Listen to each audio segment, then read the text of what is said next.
Okay, in this video we're going to demonstrate the insertion of the NG tube. First thing we want to do is rise the bed up to an acceptable level.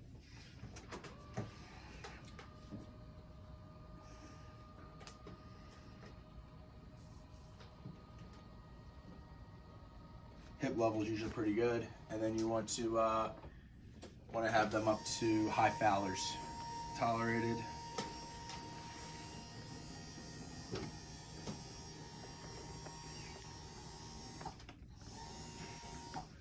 You want to have your emesis bend nearby, your tube, your acid, your pH strips, and your flush and your flush is really what you need. Marker and some tape for the tubing. So what you want to do is you want to identify the patient and then just verify the order as well. Name, date of birth is good for verification. Then you just want to tell them what they're doing, what you're doing. He's having trouble swallowing, so an NG tube is going to be in place for feedings until that can be cleared up. So what we're going to do first is we're going to measure our tubing from the tip of the nose around the back of the ear to the xiphoid process. So we'll go around, and then you want to give like a little extra inch or something just so it's not totally tight in the stomach, in the stomach. Then you just want to make a marker of it, and then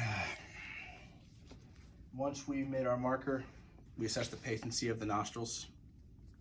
Before we do that, we want to make sure this emesis bed is in place, because there will be some gagging. You want to have a sip of water nearby because you're going to have them take sips as it's going in the tube. So we've assessed that the right nostril is the most patent, or the right one. So we're just going to go in. This is going to be lubricated too. We want to have this lubricated before we go in. So this will be our water. And you just have them take sips as tolerated. If they start choking or anything, you stop the period. You don't just take it out. Have them take sips of water, and you just keep going down.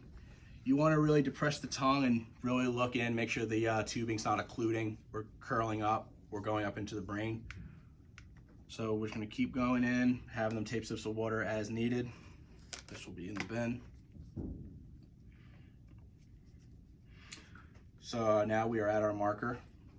So now we want to make sure that the tube is properly placed.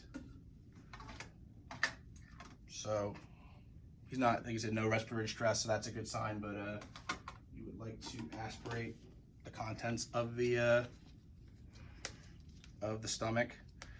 You really want an acidic value. 2 to 4 is where we're really trying to be.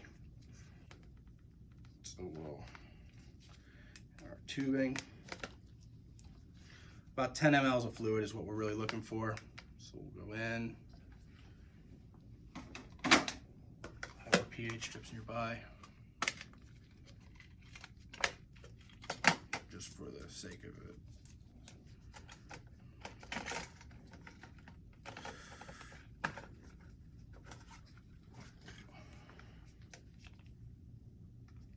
So we took out 10 ml. We'll squirt it right on the tubing. So we said 2 to 4. So our color should be like orangey. That's really what we're looking for it to be acidic. So we do have an acidic value. So we are, the stomach, it is in the stomach. We're good in that regard. So now we're going to tape.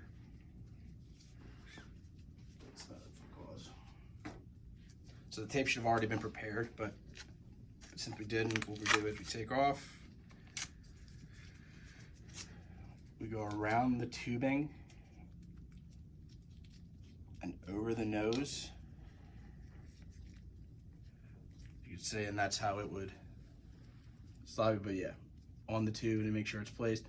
An X-ray is the gold standard for doing placement, but since we did our pH testing and it was acidic, we are in the stomach and we're good to go.